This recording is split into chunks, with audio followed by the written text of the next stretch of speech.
Bienvenidos a esta última sesión de este taller. Hoy vamos a dar finalidad con la última clase del taller de la maestra Damaris. Recordarles para las personas que no puedan ver el taller completo, mañana se va a estar retransmitiendo a las 10 de la mañana. Se les va a estar compartiendo el enlace unos minutos más después de que termine esta sesión.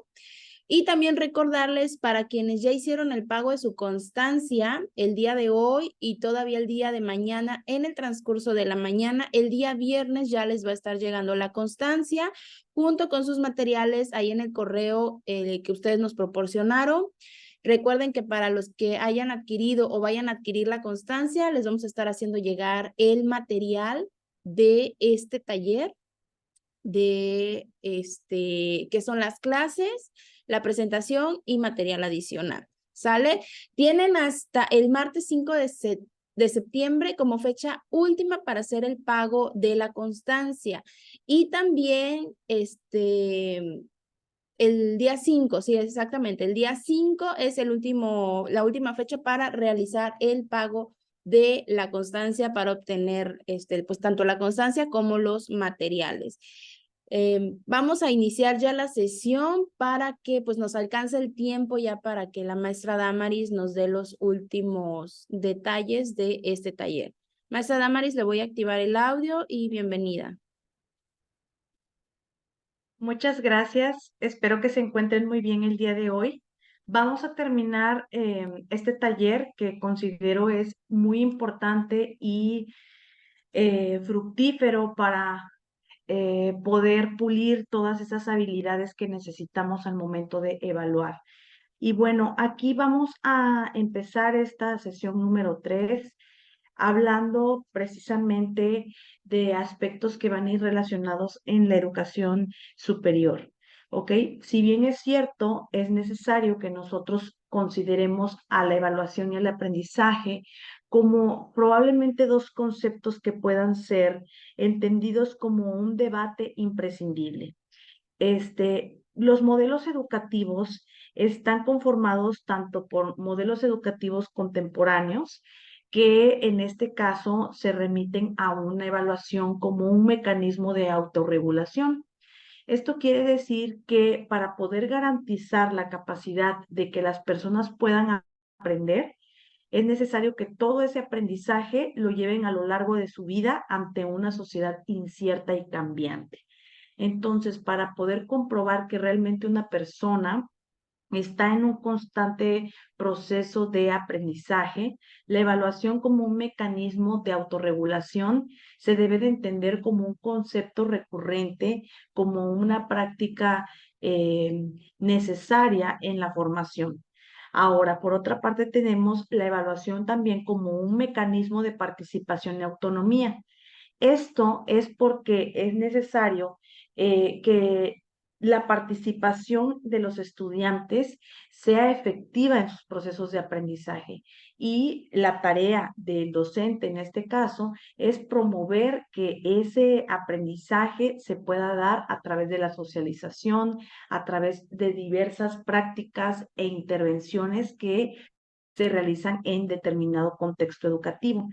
Por otra parte, también la evaluación como un mecanismo de la equidad activa es un concepto también de poder pensar en que el desarrollo de las capacidades y habilidades de los estudiantes pueden ser significativos y relevantes para la vida siempre y cuando las decisiones que se tomen en la formación sean las más idóneas para lograr los aprendizajes o los objetivos que se plantean en el currículo, recordando que las bases curriculares son una orientación que tiene el docente para pues identificar cuál es el nivel de logro esperado que tienen que alcanzar los estudiantes.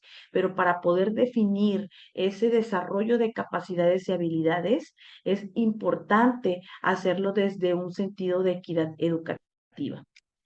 Ahora, los aspectos que vamos a desarrollar en esta última sesión, pues es la articulación entre evaluación y aprendizaje, sobre el necesario cambio de cultura en la evaluación del aprendizaje, tanto las premisas de la evaluación auténtica, La evaluación como una vía para promover procesos de autorregulación, autonomía y participación, que en este caso es la evaluación inclusiva, y el panorama general sobre técnicas e instrumentos de evaluación.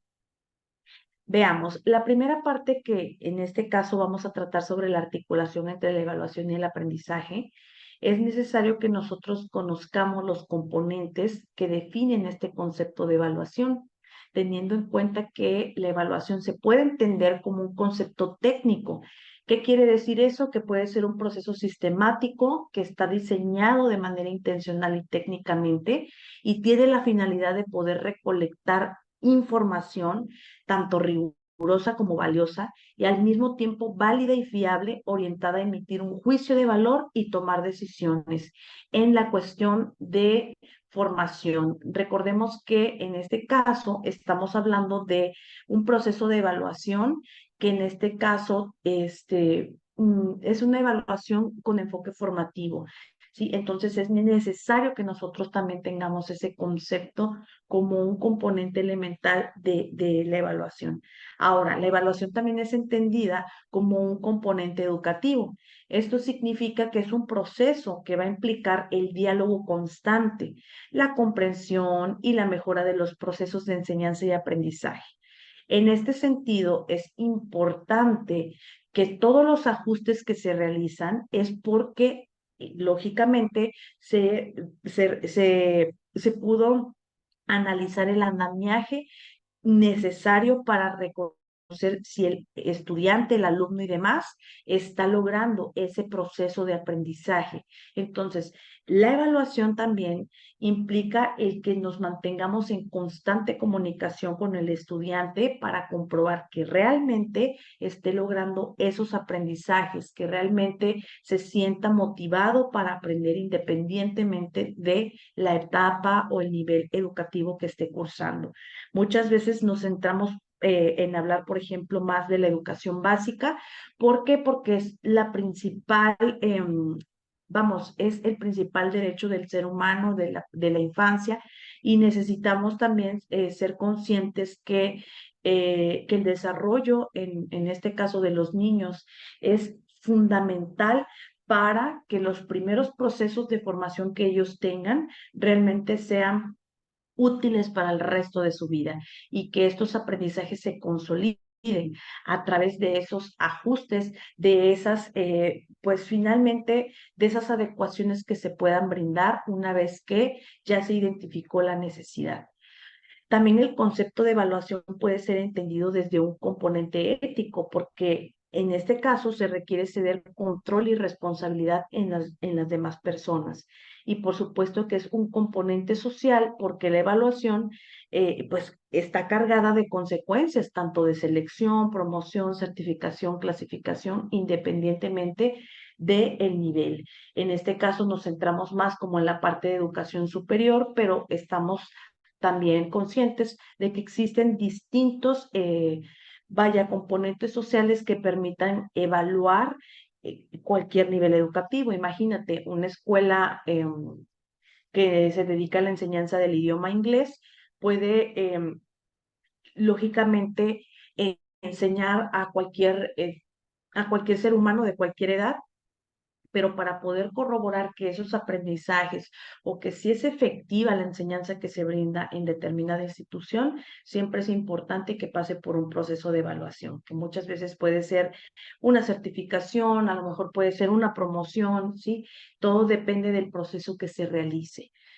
Entonces, sabemos que los enfoques para poder organizar la evaluación son decisiones de acreditación, ¿sí? Entonces, estos enfoques se pueden organizar tanto por norma, por criterio o por ambas, ¿sí? O mixta en este caso.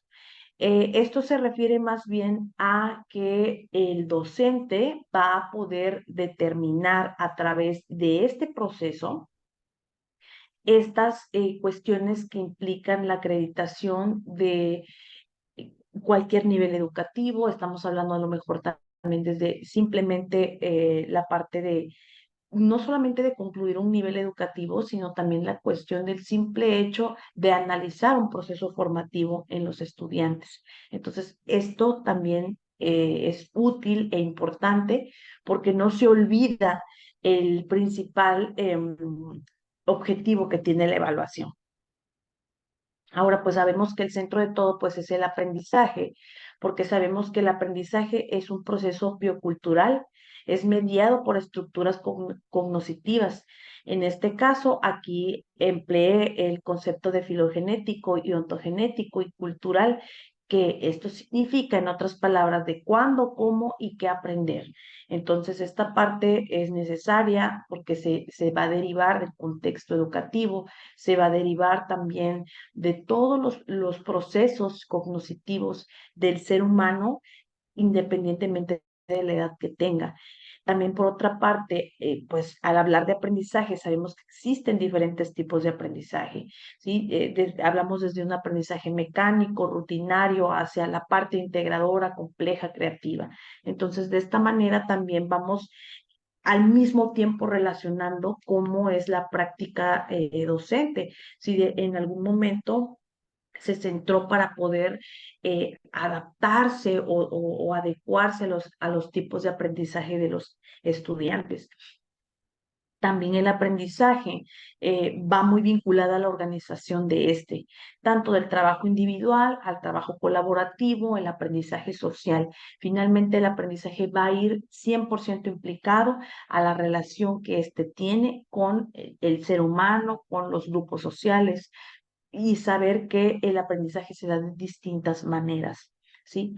Ahora, los dominios del aprendizaje se apoyan mucho también de comprender estas áreas. ¿Por qué? Porque hay distintas formas que pueden desarrollar los seres humanos las competencias que van a demostrar esos aprendizajes o esos conocimientos. Por ejemplo, hablamos del área cognitiva, que significa que va a aprender a aprender. Hablamos también de la parte cognitivo, que es aprender a hacer, la parte social, aprender a convivir, la parte afectiva, aprender a hacer. Entonces, estamos hablando de los 4 pilares de la educación, lo que mencionaba desde un inicio, la parte de entender que estamos hablando desde un enfoque formativo, desde un enfoque por competencias, de que el ser humano se va a formar desde una edad temprana con la intención de que se logre ese desarrollo, sí que es esperado. Entonces, cualquier ser humano que reciba educación, la principal finalidad es que aprenda, sí que pueda, en este caso, modificar su conducta a través de prácticas positivas que lo van a llevar a un desarrollo completamente integral. Entonces, es necesario también ubicar que toda esa práctica que se esté realizando en el aula vaya enfocado a lograr a tener el dominio de estos aprendizajes, a que se pueda vincular los conocimientos, vincular las experiencias, poner siempre en el centro el proceso de aprendizaje de los estudiantes, siempre focalizando cuál es ese estilo de aprendizaje que más le ayuda a procesar la información, en saber que realmente se está desarrollando, en que realmente está logrando los objetivos, o si presenta alguna dificultad, de qué manera el individuo, en este caso el estudiante, es capaz de formular y de construir nuevos conocimientos, pero sobre todo qué está aprendiendo. No solamente se habla de una cuestión de llenar, vamos, de saturarse de contenido, de pulir ciertos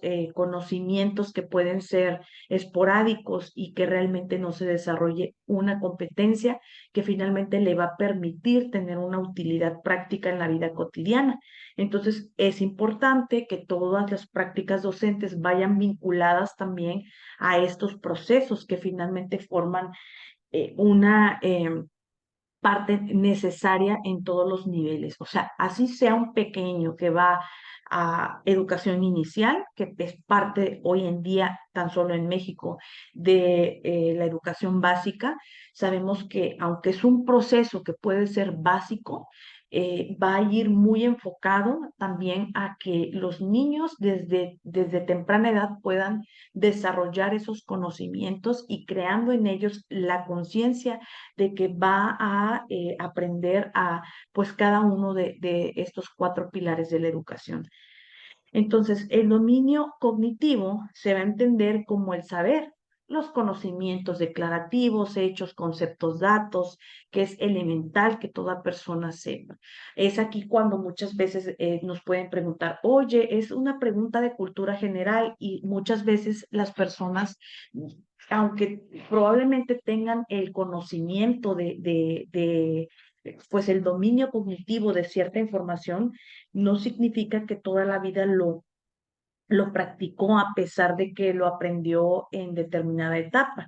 Entonces, es aquí donde nosotros tenemos como educadores que analizar qué tanta utilidad puede tener este dominio cognitivo en una persona desde el sentido del impacto, ¿sí? Si realmente está ayudando a procesar esa información que finalmente es útil para el ser humano o simplemente queda como algo esporádico, como algo mecánico que finalmente no construyó un aprendizaje significativo en él, ¿sí? Sabemos también que los conocimientos básicos hacia los conocimientos de mayor complejidad van de manera paulatina. Primero empezamos enseñando situaciones que pueden ser básicas, situaciones sencillas, dependiendo del nivel también, y también estamos hablando de cualquier nivel, porque muchas veces, así seas docente a lo mejor de cierta facultad, estés enseñando cierta disciplina, cierta ciencia, sabemos que desde un inicio no se brindan contenidos que sean completamente especializados. Si los estudiantes en formación no cuentan, por ejemplo, con los elementos básicos para poder entender cada uno de esos conceptos. Entonces es importante que el dominio cognitivo también se vaya dando de manera paulatina, se vaya dando desde la parte básica, respetar también pues esa cronología para llegar a la complejidad y que no exista un sesgo que finalmente no permita esa evolución, ¿sí? Obviamente, para que esto se dé, deben de existir estrategias para poder gestionar estos conocimientos. Estos conocimientos se pueden dar a través de analogías, de vínculos con conocimientos previos, de elaborar redes o mapas conceptuales, etcétera. Generalmente, cuando se está desarrollando una clase, empezamos por la parte del inicio. Vamos respetando el proceso. ¿Qué se hace en el inicio? A lo mejor brindas una bienvenida, motivas a tu grupo, ¿sí? Empiezas a socializar con ellos, les preguntas cómo están, realizas una dinámica, haces una activación física y cognitiva y posteriormente socializas como la parte de adentrarlos al tema, ¿sí? Y ya una vez que este tema se está socializando de manera más profunda, se puede dar el desarrollo de la clase, ¿sí? Para poder brindar el desarrollo de la clase, siempre es importante que utilicemos elementos que vayan vinculados con todos los estilos de aprendizaje. Elementos visuales, elementos auditivos, elementos kinestésicos, ¿sí? A lo mejor trabajaste con tarjetas, trabajaste con una ficha, si es educación superior, a lo mejor aplicaste un test, aplicaste un cuestionario, algo que además de que tuvieron que leer cierta lectura, subrayaron, también, o sea, se puede ampliar el vocabulario independientemente de que se esté en facultad o en educación superior, media superior, subrayamos palabras que son un ejemplo desconocidas, buscamos significados, asociamos sinónimos, y tratamos de gestionar el aprendizaje a través de estrategias que realmente le van a funcionar al futuro profesionista, que realmente son situaciones prácticas que les puedes enseñar en todos los desarrollos de tus clases. Trabajaste con casos prácticos, los empiezas a lo mejor a llevar a esta parte de entender cómo se puede ejercer la profesión que para eso él se está formando, ¿sí? Y en los cierres de las clases se van bueno, reafirmando los conocimientos, empezamos a comprobar qué tanto comprendió el estudiante en cada uno de esos procesos.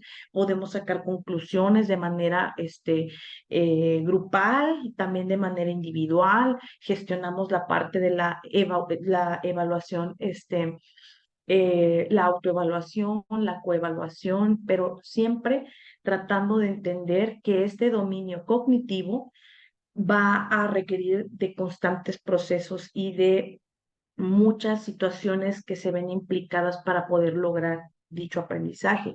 No perder o sea, de vista la creatividad independientemente del nivel educativo en el que se esté trabajando.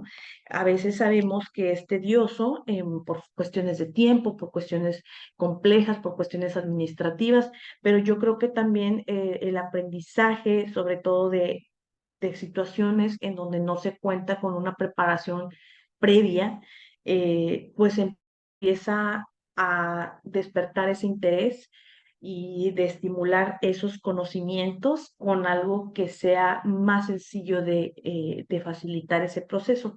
Entonces, siempre es importante dotarse de todas esas herramientas para poder alcanzar este dominio cognitivo. ¿Sí? Por otra parte, tenemos el dominio cognitivo, que en este caso significa que es la parte de la demanda de las prácticas guiadas in situ. ¿Esto qué quiere decir? Que es necesario que siempre se reflexione en y sobre la acción, ¿sí? Del por qué se está aprendiendo determinado tema, ¿sí? De la forma en que también se está, pues sí, desarrollando ese conocimiento, se está cediendo la responsabilidad y control hacia los estudiantes en la ejecución de las tareas. O sea, por una parte te enseño, pero por otra parte tú también vas realizando de manera autónoma esta gestión finalmente del aprendizaje. Se promueven obviamente generación de propuestas alternas.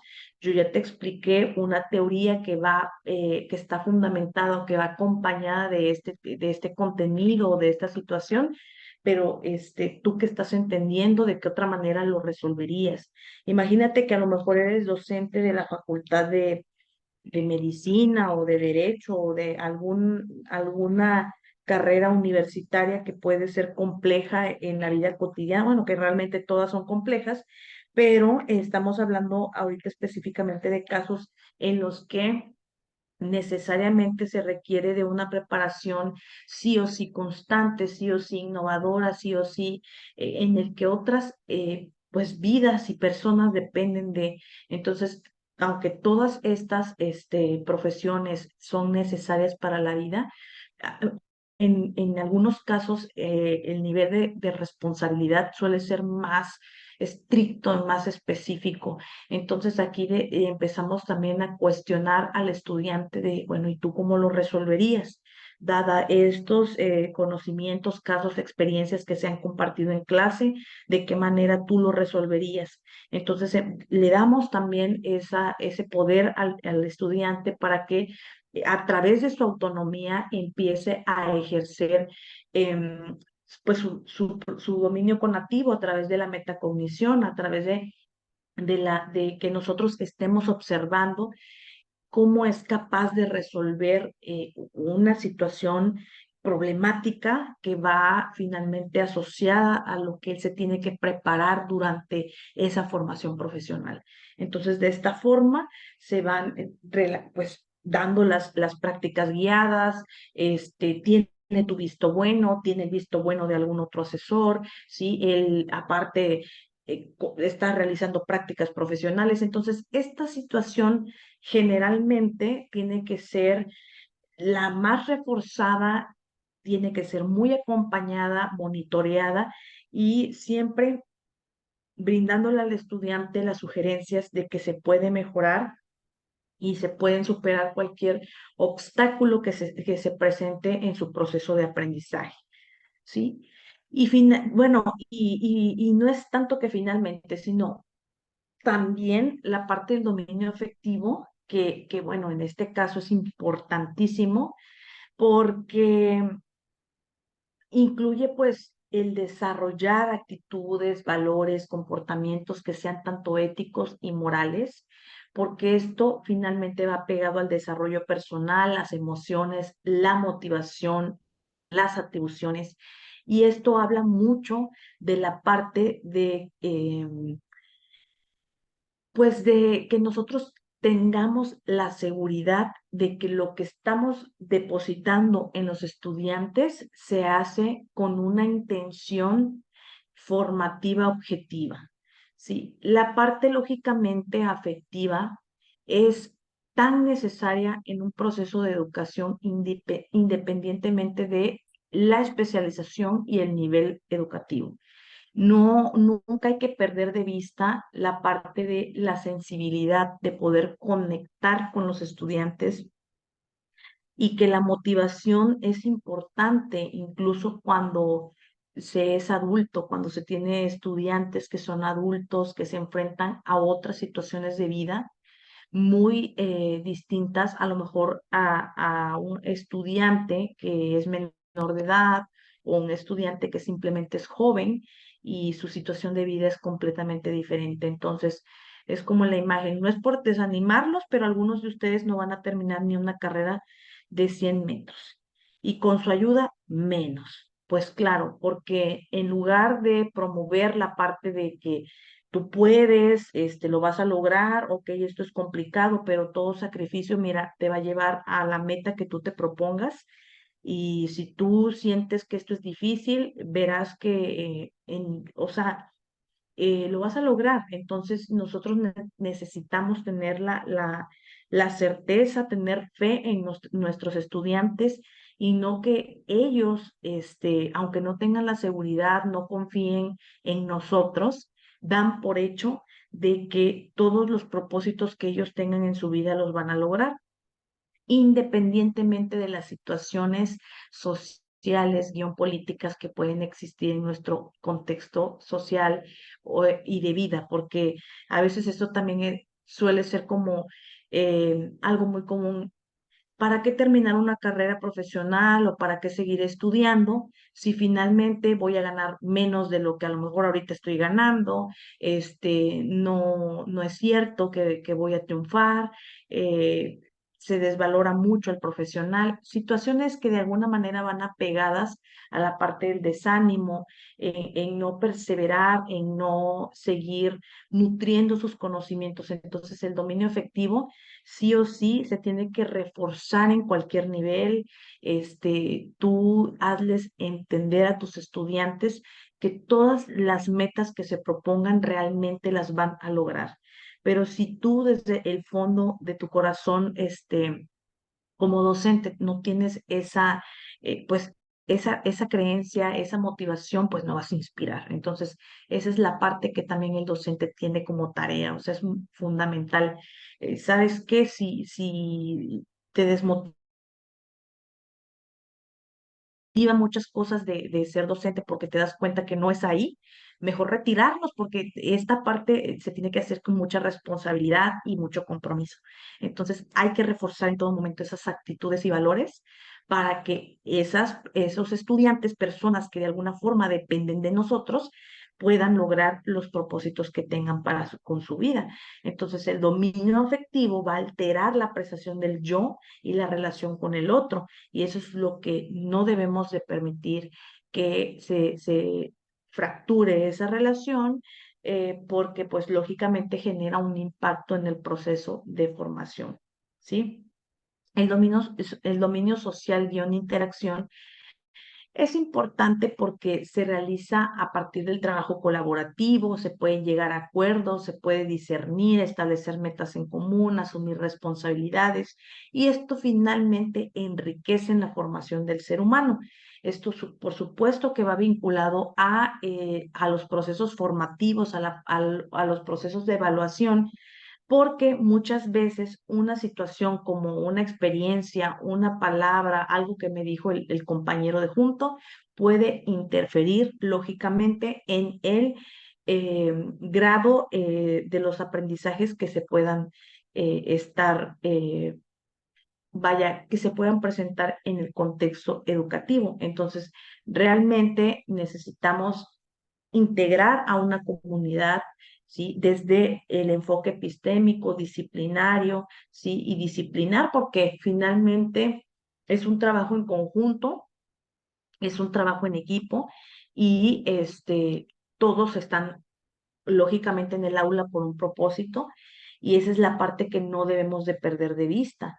Sí, y fíjate, hay muchas cuestiones que van, o sea, son como los pilares fundamentales para poder lograr cada una de las dimensiones, ¿sí? Porque el aprendizaje significativo tiene distintas maneras de lograrse, de aplicarse a través de la integración, ¿sí? A través de la dimensión humana, de entender que el aprendizaje puede ser complejo, pero necesita también de distintos elementos que le puedan ayudar al ser humano a entender de qué forma procesa esa información y la forma en que esa información le va a ayudar a mejorar en su persona y no solamente en la parte cognitiva.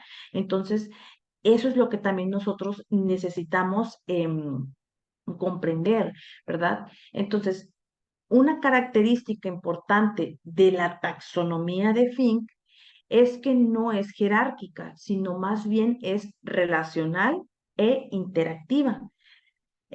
Cada tipo de aprendizaje se va a relacionar con otros tipos de aprendizaje. ¿Qué sucede? Que muchas veces podemos observar en el aula a los estudiantes con la parte de que ellos puedan demostrar dudas, inquietudes o situaciones que de alguna manera se puede traducir algo complejo, pero que resulta que finalmente llegaron a darse cuenta que sí sabían tenían conocimientos y se dieron cuenta de esto porque vincularon o relacionaron esos conocimientos con otros tipos de aprendizajes o de conocimientos que ellos ya tenían. Entonces, la naturaleza interactiva de aprendizaje significativo lo vamos a comprender a partir de esta taxonomía de Fink, ¿sí? El logro de cualquier tipo de aprendizaje contribuye a los otros tipos de aprendizaje. Entonces, esta parte también es necesaria comprenderla, entender también que la característica interactiva significa que los diversos tipos de aprendizaje son sinérgicos. Entonces, veamos. Paulatinamente se puede lograr el aprendizaje y esto se concreta por el entorno. ¿Qué tantos elementos tiene el entorno para que un individuo, que a veces, independientemente de su edad, pueda aprender algo? Y a partir de ahí, situar ese aprendizaje y evaluarlo a través de diferentes visiones. Y esta cuestión más va asociada a la parte de la interacción, a la parte de trabajar en equipo, a la parte de compartir y las relaciones sociales tienen un vínculo característico para que el ser humano pueda sentirse aún más motivado de aprender porque su propio entorno le está generando ese impacto. Entonces, la naturaleza interactiva del aprendizaje significativo, además de que no es jerárquico, se va dando de una manera que contribuye a la participación de todos y con los distintos tipos de aprendizaje. Y esto es importante porque al mismo tiempo se empieza a articular esa cuestión que mencionaba al inicio. ¿Cómo se articula la evaluación y el aprendizaje? Bueno, todo dependiendo del tipo de instrumentos y usos de la evaluación, se va a priorizar cierto tipo de dominio de aprendizaje. Por ejemplo, el examen prioriza dominio cognitivo, ¿ok? Proyectos y solución de problemas pueden priorizar dominio cognitivo y cognitivo.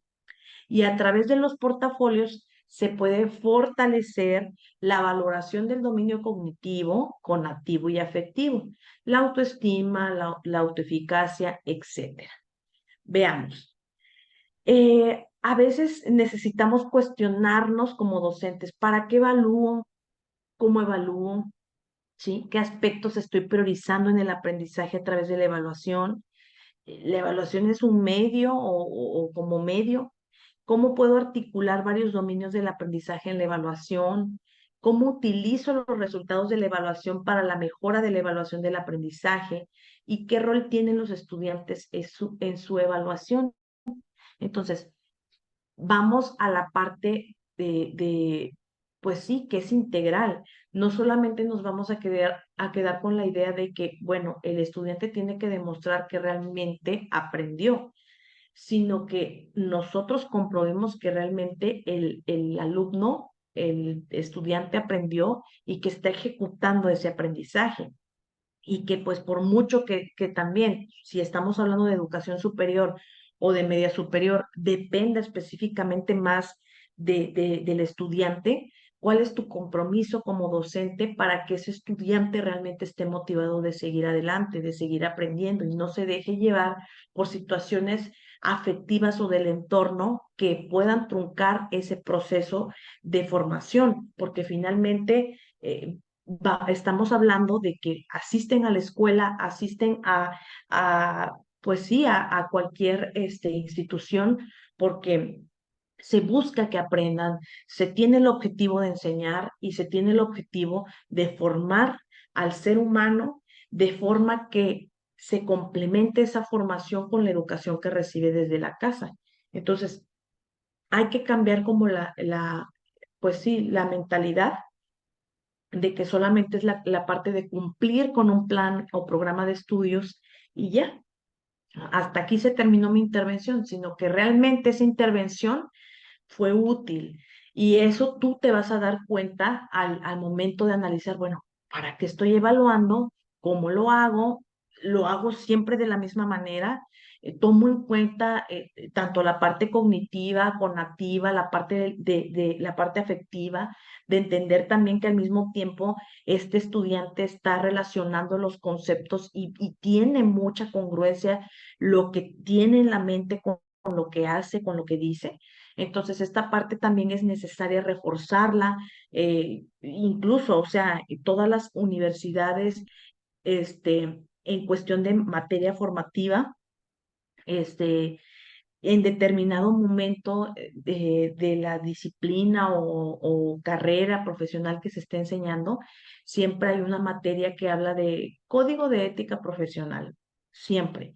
Entonces, ¿por qué se lleva ese tipo de asignaturas que de alguna manera algunas personas pueden o profesionales pueden pensar que no tendría ningún sentido?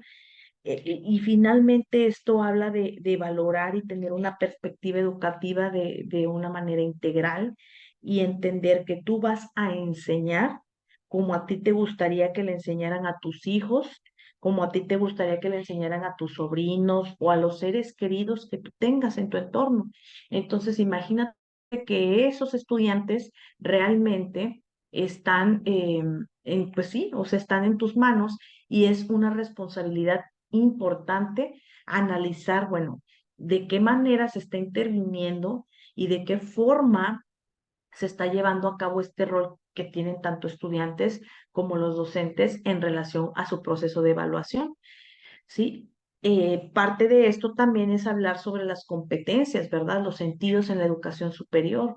Las competencias pueden tener un sentido amplio y estas van a estar orientadas al desarrollo de capacidades abiertas y adaptativas en los estudiantes para su futuro profesional. Muchas veces sucede que estas competencias se ven inmersas en dar una respuesta inmediata, en entender si a lo mejor el estudiante está ahí por equivocación o porque realmente tiene el interés pues, de prepararse en determinada carrera o área de estudio.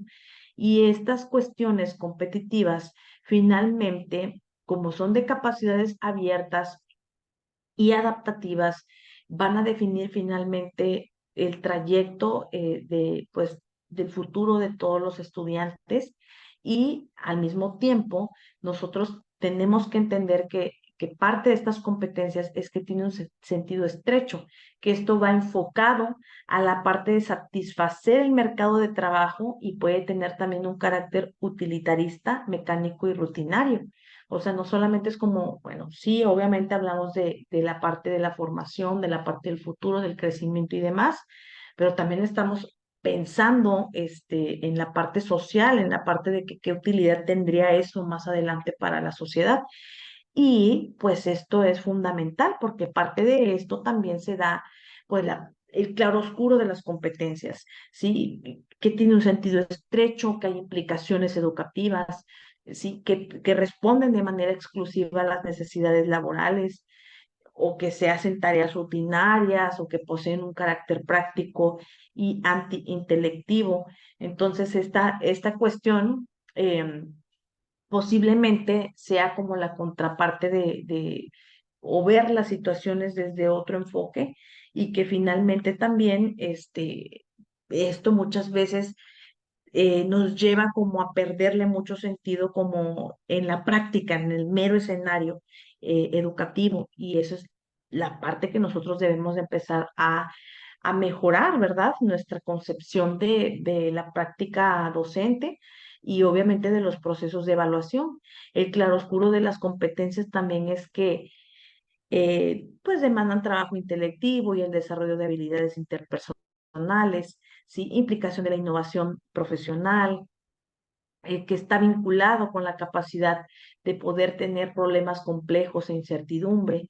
Y en resumen, bueno, esta parte es que las competencias, tan solo en educación superior, pues finalmente van a estar asociadas a los estándares de salida, a entender que, bueno, todos los estudiantes se van a encontrar en situaciones que van a ir asociadas a las capacidades de poder realizar una función o un servicio profesional en el mundo real. Sí, que obviamente esta situación puede ser compleja, puede ser incierta y no solamente se va a limitar a las demandas del mercado laboral. Entonces, pues esto probablemente también nos conecta con otras situaciones, de entender también que, pues que no se le pierda sentido a la educación y entender que pues las competencias finalmente forman a la persona para ese crecimiento y pues que esto va más allá del presente para considerar el futuro. Sí, bueno, vamos a hablar también de las competencias y la evaluación. ¿Qué relación tiene esto? Aquí menciono la parte de que, dada la propia naturaleza de los saberes que configuran a las competencias, se van a ir construyendo, ¿sí? Y se van a ir perfeccionando de forma paulatina, ¿sí? Y esto es importante porque nosotros tenemos que ir observando, ir procesando todos los desempeños específicos que esté reflejando el estudiante en su proceso formativo. ¿Sí? El tipo de evaluación más pertinente promueve un seguimiento continuo, además de perfilar y ofrecer andamios al propio aprendizaje. Entonces, la evaluación es formativa, centrada en procesos. ¿Por qué? Porque también tiene que ir vinculando cada uno de estos seguimientos e ir, bueno, realizando los ajustes necesarios para que esas competencias tengan un enfoque centrado en procesos para que los resultados realmente sean los esperados y que no solamente se quede como una cuestión general o como un cumplimiento meramente como requisito, sino que se está comprobando que está cumpliendo un propósito de todos esos saberes que tiene que desarrollar o alcanzar el estudiante. ¿Sí? Por otra parte, también la evaluación de competencias requiere considerar distintas y variadas fuentes de información con el fin de determinar si los estudiantes han alcanzado el nivel esperado del desarrollo de competencias. ¿Y cómo lo vamos o sea, cómo lo vamos a identificar? Desde el momento en que también eh, nos apoyamos de comprender cómo es o cuáles son las necesidades que hay en el entorno, ¿sí? ¿Qué tantas innovaciones, ajustes se le van realizando al currículo y de qué manera tanto la institución como los agentes educativos van desarrollando estas fuentes de información para poder identificar, ¿sabes qué? Realmente cierto estudiante o todos los estudiantes deben sí o sí aprender esto o deben sí o sí desarrollar estas competencias en específico. ¿Qué notamos en el entorno laboral o en, pues sí, las necesidades del mercado para que podamos definir que un estudiante realmente tenga que aprender eso que va a ejecutar el día de mañana en el mercado laboral o que va a poder ofrecer el servicio? Entonces, estas cuestiones sí nos hacen reflexionar mucho porque es estar en constante actualización e innovación, ¿sí? Ejemplos de instrumentos, mapas conceptuales, pruebas de ejecución in situ, bitácoras y diarios, ciclos de reflexión, evaluación de 360 grados, ¿sí? Y aunado a esto, portafolios, rúbricas, entre otros. Sí, estos son los criterios que nos pueden, instrumentos, perdón, que nos pueden dar una orientación y empezar a especificar los criterios con los que se puede evaluar a partir de la información en específico que nosotros estamos desarrollando con los estudiantes, ¿sí? Entonces, en síntesis, ¿cómo podemos evaluar competencias? Veamos.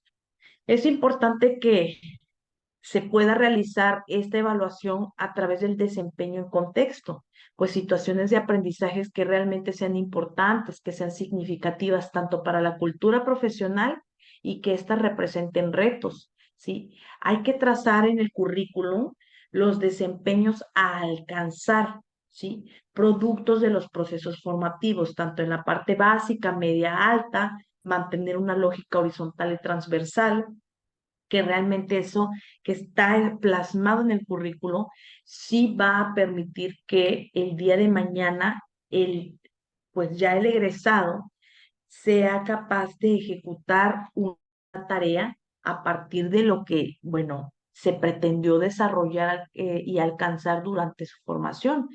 Utilizar múltiples instrumentos, favorecer la metacognición y la toma de conciencia del estudiantado sobre su propio aprendizaje. Por eso es que cuando hablamos de autoevaluación, hablamos de que es un proceso sumamente importante, que no debemos de dejar pasar por alto en ningún instante, que te exprese el estudiante realmente qué aprendió.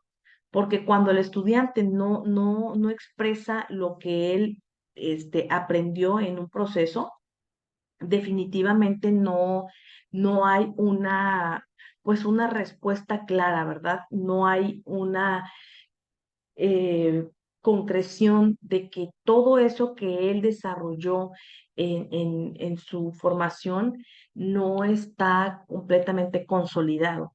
Entonces, aquí ya una vez que el estudiante egresa, se empieza a enfrentar con situaciones meramente complejas, con situaciones que lo pueden llevar a colocarlo en una posición de desventaja.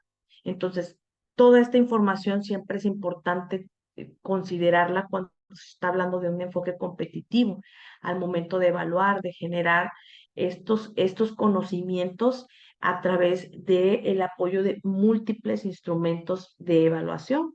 Entonces, ya cuando hablamos pues, de competencias, es porque estamos específicamente hablando de esa formación que finalmente él tiene que poner en práctica y demostrar pues eso que aprendió. Y para comprobar que el aprendizaje realmente fue significativo, pues necesitamos prestar mucha atención a los procesos de autoevaluación. Entonces, siempre, antes que todo, ¿aprendieron? Sí, o sea, ¿qué aprendiste? Y siempre estar cuestionando o tienes alguna duda, jamás des por hecho, ¿sabes qué? No hay dudas, no pasa nada, porque realmente siempre van a existir dudas. Entonces, sería muy lamentable eh, centrarnos más en la acreditación a realmente comprobar qué tanto aprendió el estudiante en ese proceso formativo. Entonces, no hay que perder eso de vista para nada. ¿Ok? Ahora, sobre el necesario cambio de cultura en la evaluación del aprendizaje, premisas de la evaluación auténtica. ¿Ok? Cuando nosotros estamos hablando de la evaluación auténtica, inmediatamente podemos pensar en situaciones que, pues bueno, sabemos que pueden ser complicadas porque para que un estudiante o una persona de manera general pueda demostrar qué tanto aprendió y que realmente lo esté ejecutando, también pensamos en qué utilidad tiene esto que esa persona aprendió.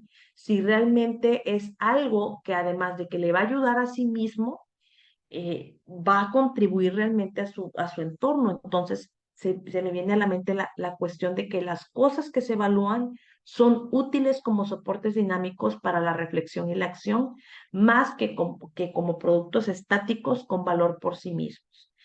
Veamos qué quiere decir esto. Mira, cuando estamos hablando de una evaluación auténtica que va a estar centrada en desempeños, inmediatamente estamos pensando en que los estudiantes van a demostrar que poseen ciertas conductas o habilidades en situaciones de prueba o exprofeso, ¿sí? Entonces, ¿qué quiere decir? Que la evaluación auténtica finalmente va a ir enfocada en el desempeño que esté demostrando, en este caso, el estudiante en formación, ¿sí?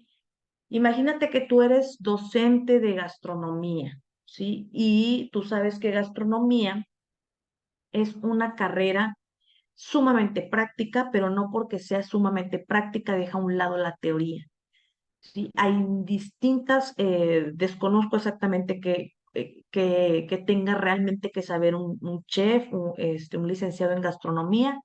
Lo cierto es que sé que cada uno de los instrumentos que ellos utilizan tienen un nombre, una tipología, una utilidad,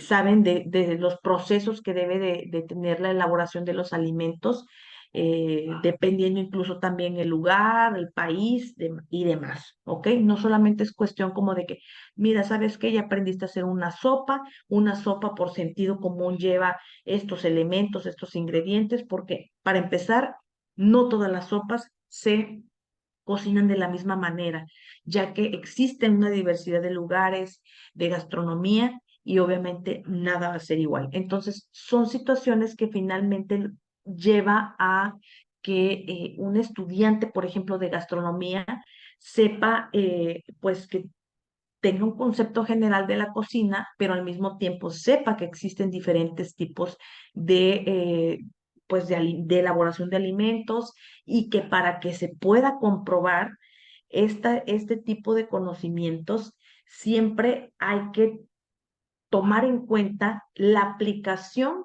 de la habilidad que tiene el estudiante en el contexto, ¿sí? De una situación de la vida real. O sea, no solamente es como de aprende a cocinar una sopa, sino imagínate que fuiste contratado por no sé, un hotel no sé, cualquier lugar de Estados Unidos, específicamente de Miami, un ejemplo, y bueno, ¿qué sabes de ese lugar? Entonces, probablemente la parte técnica y teórica te diga, pues tengo que saber, bueno, qué comida se consume la gente de Miami, no lo sé, sino que también se tuvo que adentrar más a la teoría, en conocer el contexto del lugar, en conocer también el clima, o situaciones que tengan que ver con el contexto sociocultural, con la parte a lo mejor probablemente política, que sí está permitido, que no. ¿Por qué? Porque esta información previa lo va a llevar más adelante a comprender qué situaciones sí, o sea, qué cosas sí están permitidas cocinar ahí, porque sabemos que existen distintas culturas y si hay algo quizá que sea distinto o completamente diferente a su lugar de origen, pensando que a lo mejor es de otro país, ¿sí? Suponiendo que en otro país esté prohibido comer, por ejemplo, carne de res, carne de cerdo, algo por el estilo. ¿A qué quiero llegar con este ejemplo? Que el estudiante que nosotros estemos formando, independientemente del nivel educativo, finalmente tiene que demostrar un desempeño y tiene que saber dar solución o responder a esos problemas. Entonces, para que él pueda actuar de manera autónoma, lógicamente tiene que pasar por un proceso de evaluación que va a ir centrada en su desempeño, en esta parte competitiva de que además sea capaz de desarrollar pues una aplicación de sus habilidades, que obviamente esto va a ser enfocado a la vida real, que tiene que responder a las necesidades y esta respuesta o esta forma en que el estudiante es capaz de dimensionar las situaciones prácticas de su vida, tienen que ser pertinentes, tienen que ser relevantes, tienen que ser significativas, tanto en su persona como en la parte social. Entonces, no solamente es que fuiste a la universidad, fuiste a la escuela de nivel que sea y únicamente repetiste y desarrollaste ejercicios con tal de que lograras el aprendizaje de determinada situación. Entonces, esto quiero, o sea, al punto al que quiero llegar es que realmente los estudiantes sean capaces de responder a las necesidades de su entorno, que sepan realmente realizar, eh, pues responder a esas necesidades, que sepan realmente tomar decisiones, que estén enfocadas a la vida real, vincular todos esos contenidos que de alguna manera se están enseñando y que la escuela poco a poco se empiece a convertir también en un espacio que finalmente forma para la competitividad, ¿sí? Que lo va a ayudar a moverse en situaciones en donde no sabe qué hacer, ¿sí? Y sobre todo nos vamos más enfocado como a la parte material, de que si no estudias, entonces ¿a qué te vas a dedicar el día de mañana? ¿No? Más que nada en que quizá la escuela también puede ser un espacio abierto y creativo para que el estudiante pueda reconocer cuáles son sus talentos y de qué manera puede demostrar su desempeño, que a lo mejor tiene y posee habilidades para otro tipo de áreas y que estas áreas fueron descubiertas porque al desarrollar o elaborar cierto proyecto, al mismo tiempo implicó que él demostrara el uso de otras habilidades. Entonces, este tipo de evaluaciones son muy significativas desde el sentido de la formación y desde el sentido de que el estudiante puede estar lo más vinculado a situaciones de la vida real, a situaciones que realmente lo van a llevar a conocerse a sí mismo y entender también que esto pues finalmente responde a la parte de su contexto, ¿sí? Ahora, esto, por otra parte, nos lleva a conocer las premisas de evaluar aprendizajes contextualizados, ¿sí? Por ejemplo, si a lo mejor volviendo al ejemplo, al viejo ejemplo del estudiante de gastronomía, que está, a lo mejor se está especializando en algún tipo de elaboración de alimentos, de platillos, y esto, ¿sabes? Es originario a lo mejor de una comunidad rural, de una comunidad indígena, y él tiene que salir de su país, de su comunidad, se va a ver inmerso a una nueva cultura, un nuevo idioma, a nuevas personas, situaciones completamente diferentes a su panorama.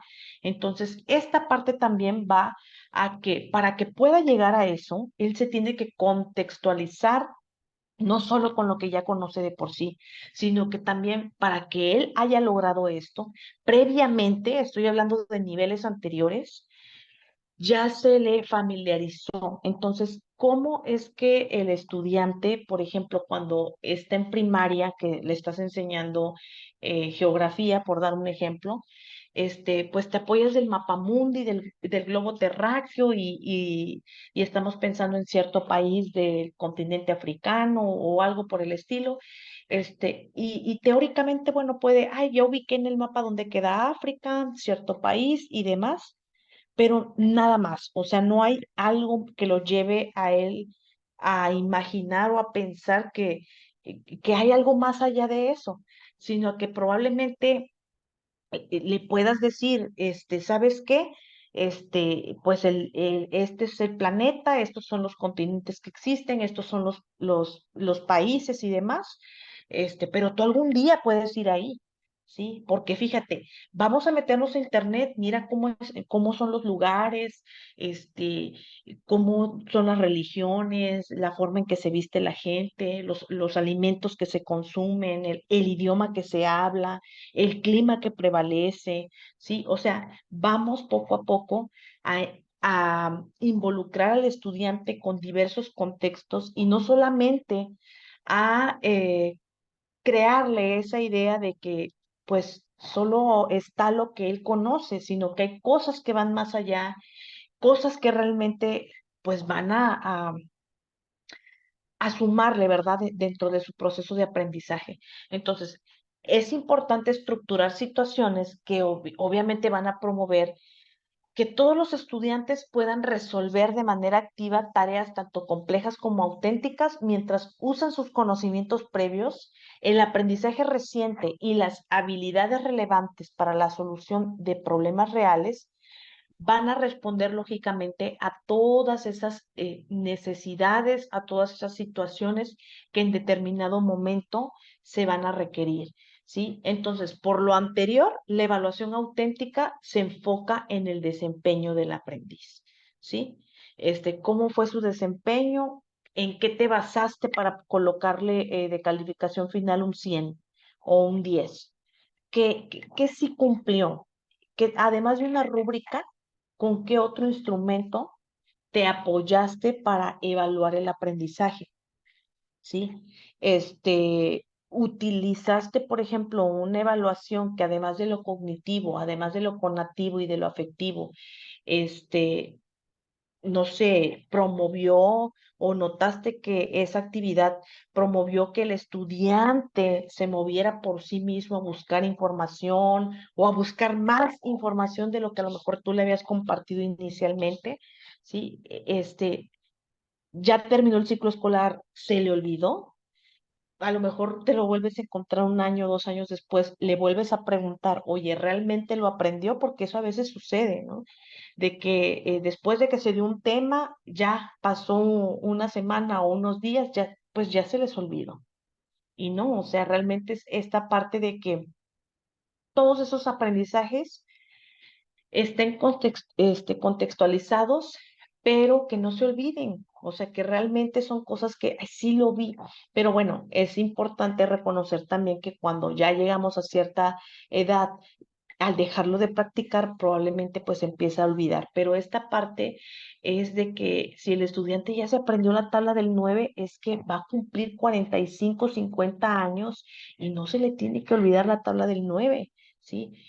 Aprendió a dividir, así tenga 80 años, ya sabe dividir, ¿sí? Y se va a morir sabiendo dividir y con más experiencias y mayores conocimientos. Ese es el punto, que lo que se aprende no se debe de olvidar, que realmente lo va a ejecutar. Entonces, esa parte es la que nosotros no debemos dejar pasar por alto. Saber también que la evaluación auténtica tiene características. Esta quiere decir que es una alternativa que va a buscar un cambio en la cultura de la evaluación imperante. ¿Sí? ¿Por qué? Porque esta no solamente va a explorar la parte de la esfera del conocimiento declarativo, la evaluación auténtica es, aparte, además, busca evaluar lo que las personas hacen, ¿sí? Identificar el vínculo de coherencia entre los distintos saberes conceptuales, procedimentales y actitudinales. Entender cómo ocurre el desempeño en un contexto y situación determinada, seguir el proceso de adquisición y perfeccionamiento de distintos saberes o formas de actuación. Entonces, estamos hablando finalmente de desempeño, ¿sí? Así sea un experimento básico o una actividad compleja y desarrollada, no olvidó el proceso, no olvidó en ningún momento el concepto y sus actitudes realmente reflejan que sí logró una competencia que le está ayudando a eh, demostrar en su vida cotidiana que ese aprendizaje sí se consolidó, ¿sí? Entonces, la evaluación auténtica, como parte de sus características también, es que, pues, es un ejercicio que implica parte de la autoevaluación, ¿sí? La autoevaluación es aquella que realiza el alumno por sí mismo, ¿sí? Y se tiene, obviamente, como meta una promoción explícita de sus capacidades, tanto de autorregulación y reflexión sobre su propio aprendizaje. Cuando se dice que un estudiante es metacognitivo, es porque realmente tiene conciencia de cómo aprendió, cómo llegó a cierto resultado, ¿sí? Leyó el problema de razonamiento, cómo sabía él que tenía que hacer una suma de fracciones. ¿Cómo sabía él que tenía que dividir, que tenía que sacar una raíz cuadrada? ¿Cómo sabía? O sea, ¿cómo procesó esa información y llegó al resultado? ¿Sí? O cómo sabía él que tenía que hacer el estudiante de derecho tenía que realizar una demanda, tenía que gestionar esto con cierta institución para dar respuesta a lo mejor a un trámite de pensión alimenticia dado un divorcio, o sea, ¿cómo sabía él? ¿Cuáles fueron como los elementos prácticos que él tenía como ejemplo para poder tomar decisiones que de alguna manera a él le diera esa seguridad de que ese ejercicio, esa práctica se realizaba de esta forma? ¿Sí? Entonces, de la misma manera, la evaluación auténtica tiene también como característica que el proceso es formativo, ¿sí? Y todas las prácticas son relevantes, tanto la coevaluación y la autoevaluación. Entonces, esa parte también es necesaria, ¿sí? Y entender que la evaluación puede ser una vía para promover procesos de autorregulación, autonomía y participación, evaluación inclusiva. Entonces, aquí vamos como a la parte de comprender que la evaluación inclusiva, sí, obviamente estamos evaluando el aprendizaje, pero toda la parte medular de esa evaluación inclusiva va a ser el proceso tanto de enseñanza como de aprendizaje. Imagínate, si tu clase fue aburrida, hiperaburridísima, que nada más le mostraste al pequeñín de preescolar una lectura de un cuento y nada más, no se hizo otra cosa que realmente despertara esa motivación. Imagínate entonces de qué manera vas a lograr que el niño sea capaz, por ejemplo, de ampliar su vocabulario o de conocer una nueva palabra si nada más le leíste un cuento, utilizaste a lo mejor, ni te diste cuenta que utilizaste una palabra que no es tan común, el niño te está preguntando el significado, probablemente no prestaste atención a eso y se quedó ahí, o sea, total, está pequeño, no se da cuenta. Entonces, esta parte nos lleva muchas veces a reflexionar cómo es la práctica docente.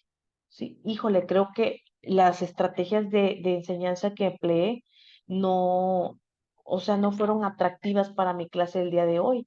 Entonces, no quiere decir que todo el tiempo, ay, ¿sabes qué? Material visual, material visual, material visual. No, recuerda, también hay que estimular los oídos, ¿sí? Hay que estimular los ojos. Entonces, hay muchas metodologías hoy en día. Incluso también, quiero que por favor busquen una metodología que a mí en lo particular recientemente se me hizo muy importante. Este, Busquen por favor la metodología ASC, ¿sí? Aprendizaje socioemocional cognitivo. Este aprendizaje socioemocional cognitivo tiene la intención de poder generar en el estudiante pues sí, aprendizajes a partir de la aplicación de la neuropsicología del aprendizaje. Entonces, por ejemplo, cuando tú le quieres enseñar a leer a un estudiante, imagínate, un estudiante de cuarto grado de primaria, ¿sí? Un estudiante de cuarto grado de primaria, obviamente ya sabe leer, vamos a hacer así, ya sabe leer. Resulta que lee el texto y no comprende, no, o sea, le preguntas, bueno, ¿de qué trató la lectura? Se queda callado. Ya no me acuerdo, no le entendí.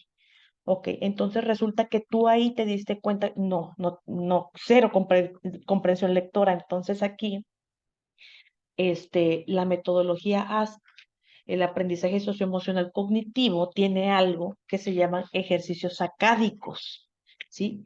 Los ejercicios acádicos, fíjate bien, incluso tengo aquí como Es algo que se me vino ahorita inmediatamente a la mente, pero no quiero dejarlo pasar por alto y no compartírselos. Por ejemplo, dentro de sus ejercicios acádicos, que la intención es estimular los ojos, antes de decirle, saca tu libro, página tal, vas a leer cierta lectura, ¿ok? Bueno, esa es una práctica tradicional. Entonces, imagínate, llega el niño de casa, entró a las 8 de la mañana, no desayunó, no durmió bien, cero motivación para que flojera, ¿verdad? Llegar a la escuela, abrir el libro en tal página y hacer tal lectura.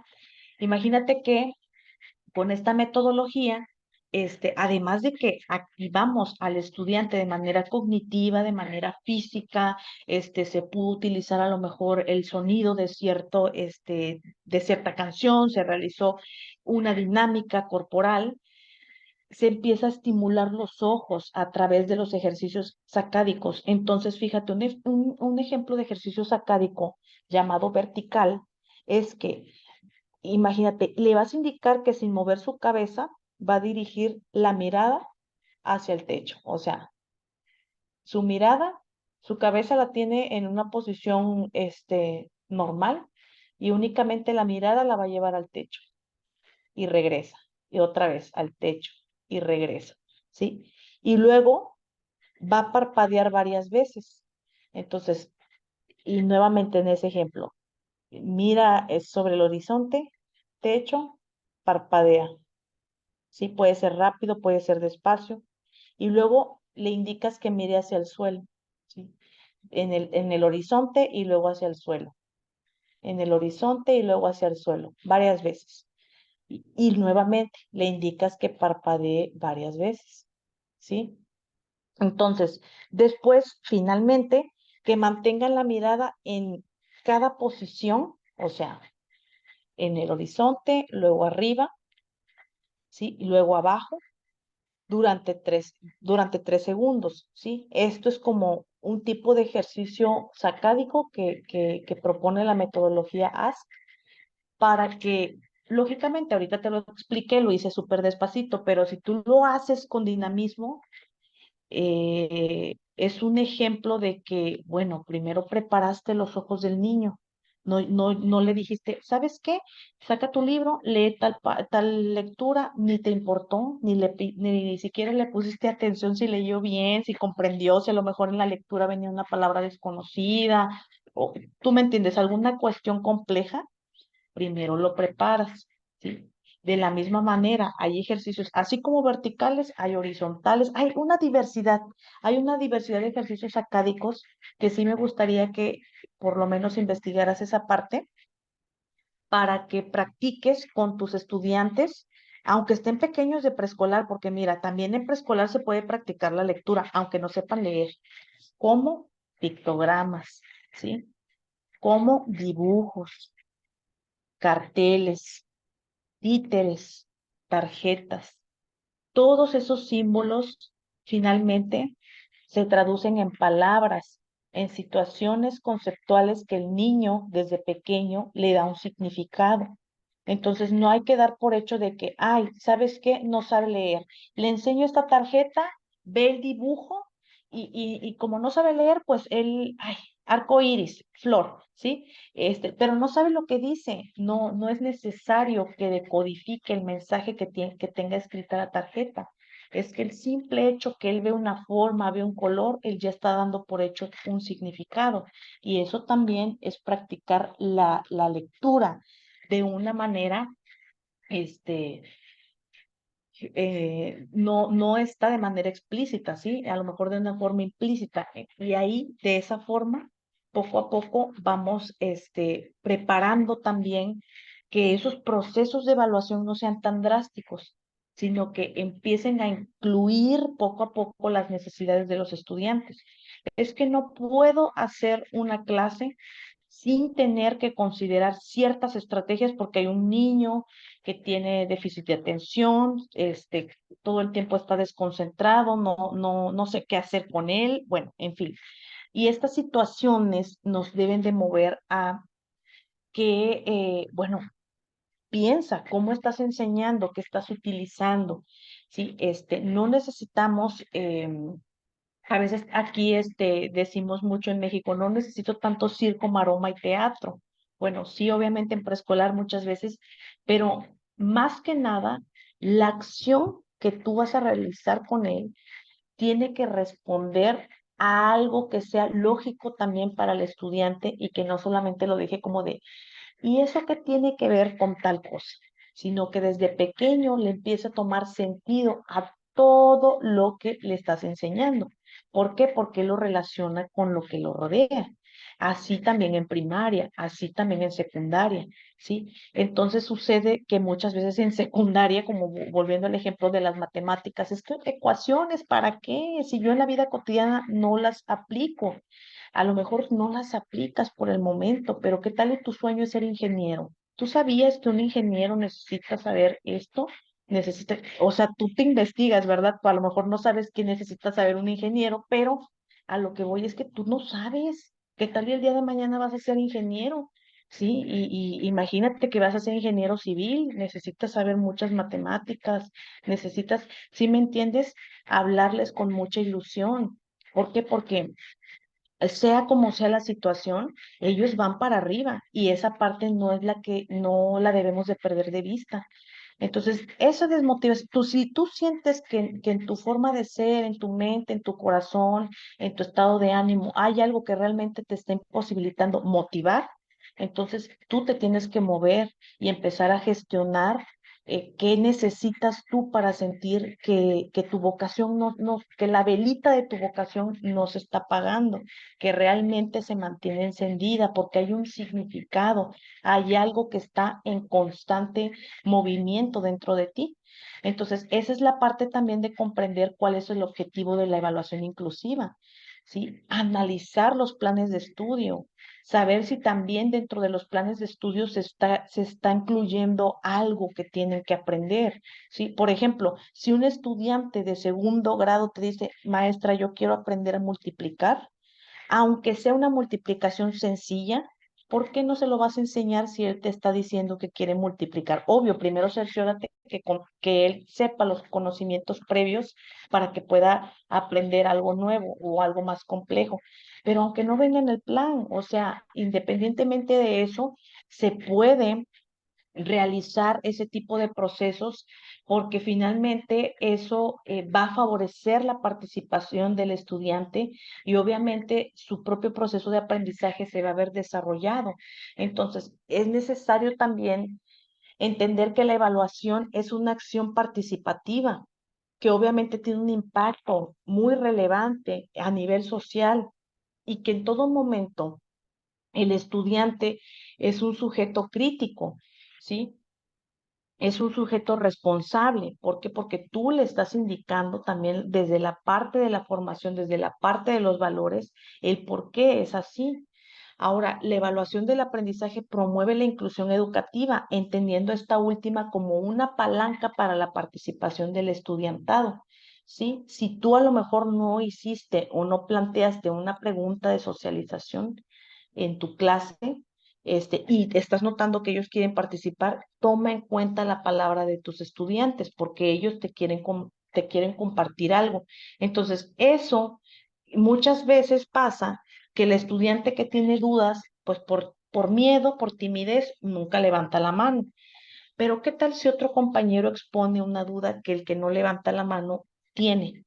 Entonces, esta parte también permite el aprendizaje colaborativo, que no solamente se queda como un proceso unidireccional, sino que además se está dando de manera social y que poco a poco, pues esto le está permitiendo a tus estudiantes a tener dominio y conocimiento de cosas que, pues, que están ahí, ¿verdad? Presentes y que hay otros agentes que lo están ayudando a llegar a ese aspecto. Entonces también vemos que esto a veces pasa que cuando nosotros no utilizamos sistemas de evaluación, pues, o sea, idóneos o desde la parte directa con la justicia social, puede ser también una forma de exclusión. Y esto lógicamente va a a generar un impacto negativo, ¿sí? Entonces, esta parte de que nada más se le va a beneficiar a unos cuantos y a otros se les va a dejar con una posición de víctima o con una posición de desfavorecido, pues no, no debe de ser de esa forma, sino que tiene que ser neutro, ¿sí? Tiene que ser pues aceptado finalmente porque esto va a ir asociado a todo lo que el estudiante pues aprendió, ¿verdad? Entonces, la evaluación se ha utilizado como un instrumento de control y exclusión basada en principios de mérito y esfuerzo, donde los excluidos en su mayoría son estudiantes que provienen de sectores poblacionales que social, histórico y culturalmente han sido expulsados de mejores oportunidades educativas. Entonces, esa parte de que también el niño que fue expulsado de una escuela y aceptado en otra, este, reprobó un año, y se atrasó, ya está grande y todavía se encuentra en un nivel inferior. Esas situaciones también se pueden dar y es la parte que nosotros necesitamos ir pues cambiando, ¿verdad? Y bueno, ir contrarrestando el sentido excluyente de la evaluación. Por eso hay que aplicar una evaluación basada en la equidad, colocando en el centro los procesos de enseñanza y aprendizaje, cuestionando cómo funciona el proceso de enseñanza para todos los alumnos. Y esto rechaza la evaluación basada en equidad a aquellos supuestos de que las dificultades de aprendizaje son inherentes al individuo.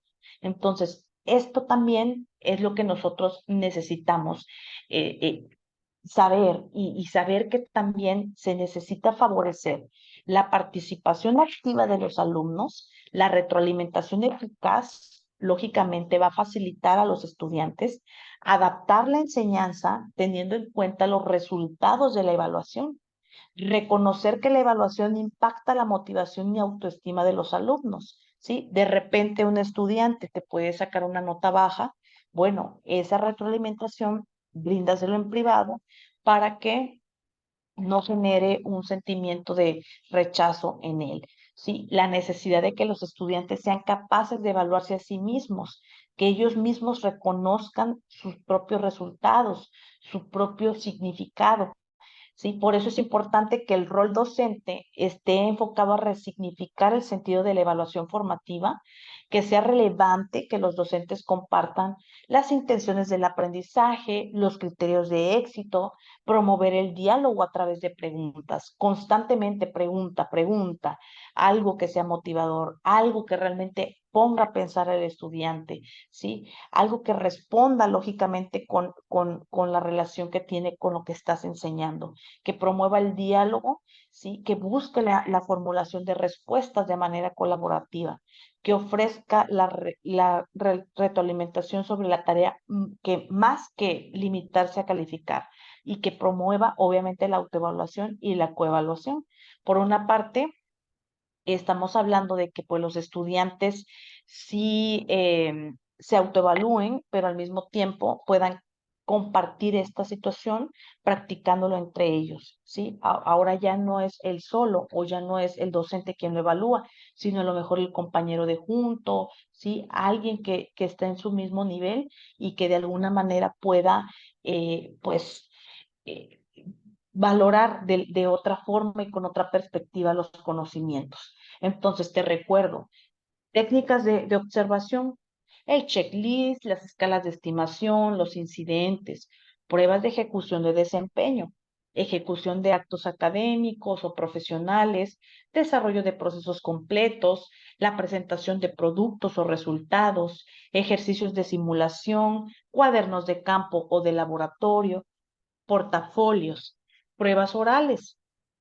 Puedes evaluar a través de exposiciones orales, de entrevistas, técnicas de papel y lápiz, trabajos escritos como ensayos, resúmenes, esquemas, memorias e informes, cuestionarios, pruebas objetivas tipo test, escala de valoración, pruebas escritas de ensayo.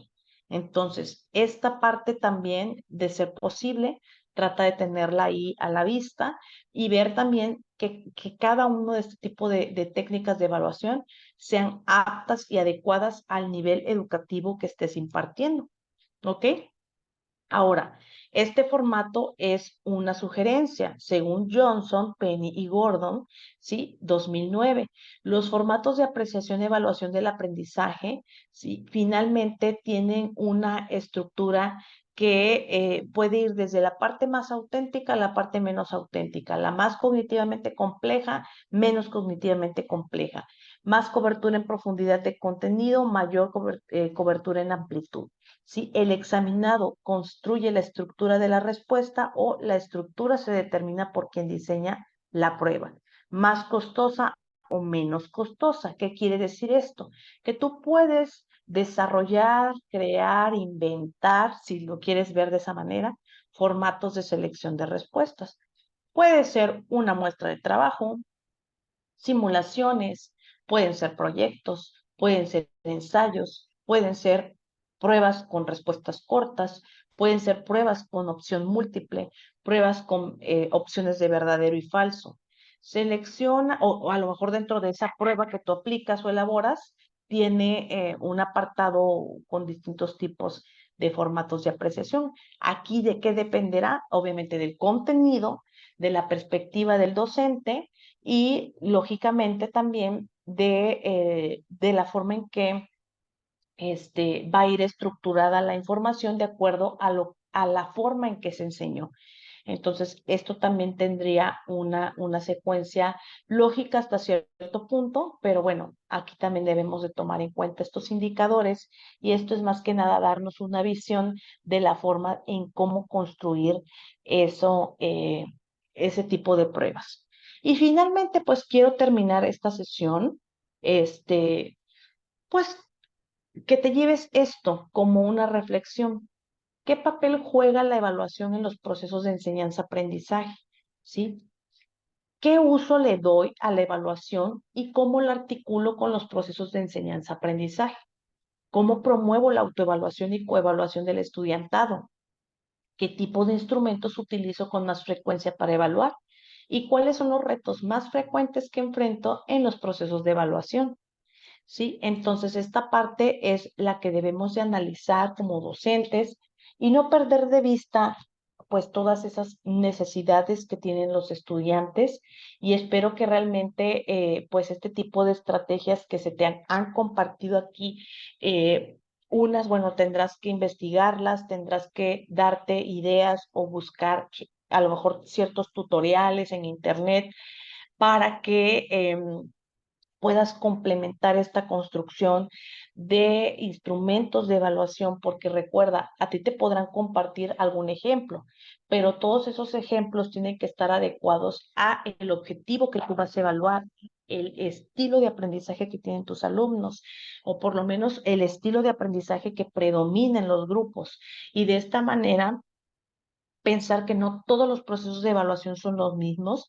Recuerda que estamos evaluando a diferentes personas con diferentes conocimientos, con diferentes niveles de desempeño y esa parte pues no debemos de perderla de vista, sobre todo si tenemos estudiantes con algún tipo de discapacidad o algún trastorno de dificultad de aprendizaje o alguna situación general que le pueda complicar este proceso pues, de enseñanza-aprendizaje y que de alguna manera limite pues su forma de expresarse y su forma de trabajar, ¿verdad? Entonces, esta parte pues no debemos de perderla de vista. Pues bueno, de esta forma quiero concluir este taller, esperando que les haya gustado, que les haya interesado. Quisiera pues preguntarles si alguien tiene alguna pregunta, alguna duda. Vamos a contestarla, o sea, la voy a contestar y voy a estar leyendo aquí en el chat. Si alguien desea compartir alguna situación, aquí voy a estar atenta, tan solo unos minutos para acabar de manera puntual y considerando pues que ya es noche. Ya está el chat disponible, ya van a poder compartir sus dudas o preguntas. ¿Ok? Aquí voy a estar atenta.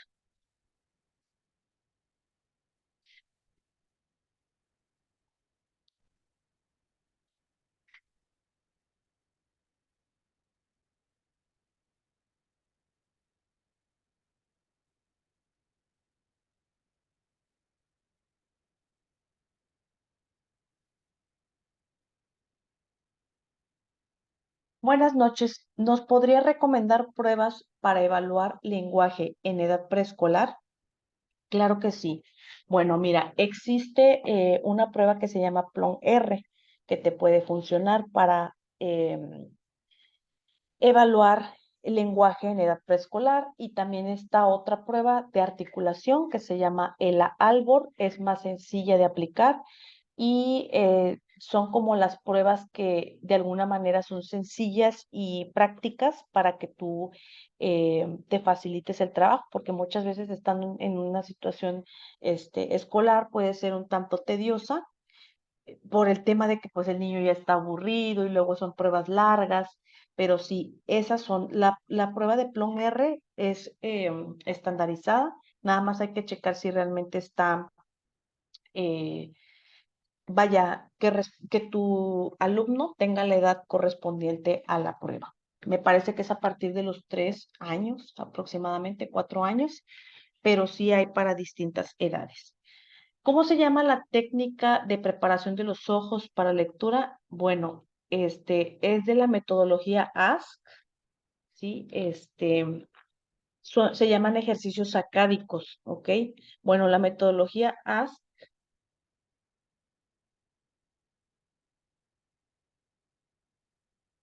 se los estoy escribiendo.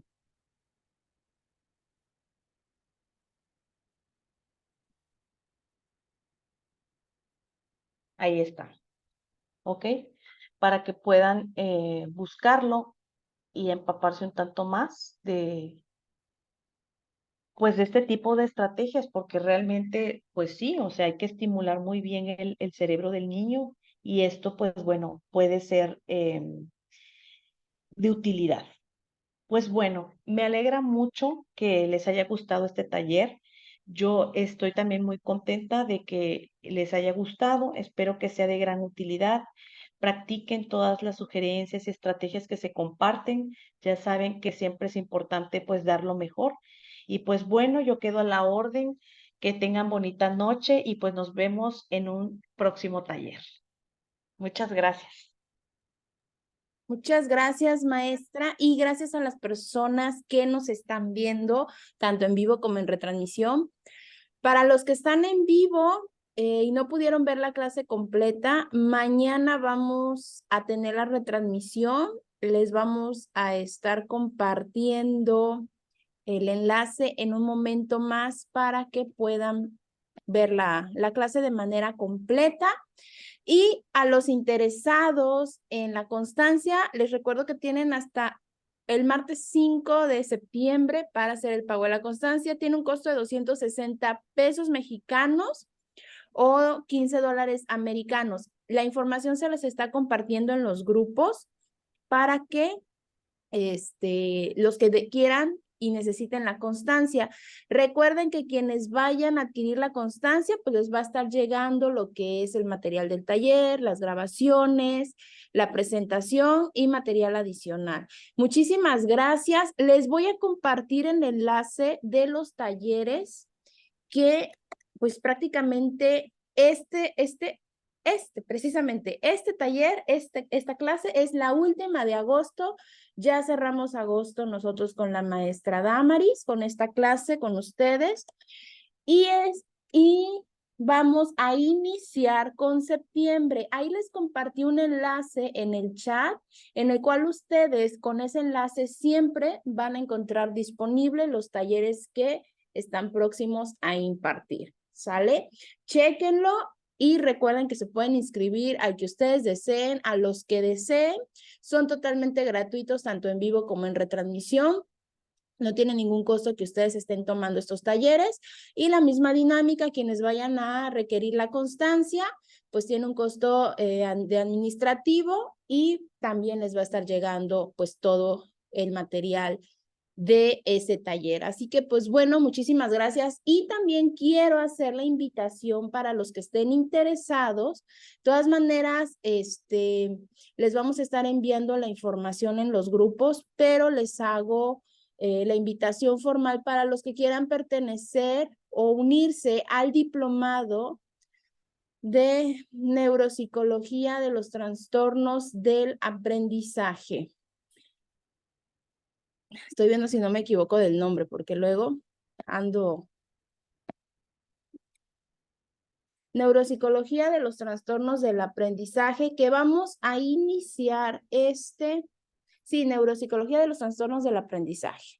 No me equivoqué.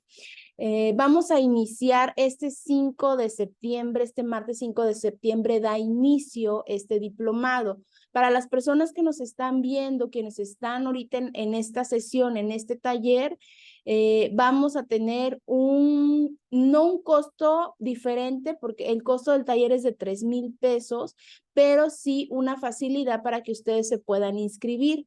Nosotros, quienes son alumnos o quienes están tomando este taller, les damos la facilidad de que se inscriban al taller e inicien el taller es diplomado, e inicien el diplomado y se inscriban al diplomado con 500 pesos mexicanos, ¿sí? Con 500 pesos mexicanos y pagar el resto hasta el 1 de octubre, septiembre-octubre. Hasta el 1 de octubre sería la fecha para realizar el pago completo del diplomado, o lo pueden fraccionar el 16 de septiembre, la mitad, y hasta el 1 de octubre, la segunda parte. Pero con los 500 pesos mexicanos, ustedes pueden pertenecer e iniciar este diplomado. Este diplomado lo va a estar dictando o va a estar a cargo precisamente de la maestra Damaris. Cada 15 días va a tener una sesión con ustedes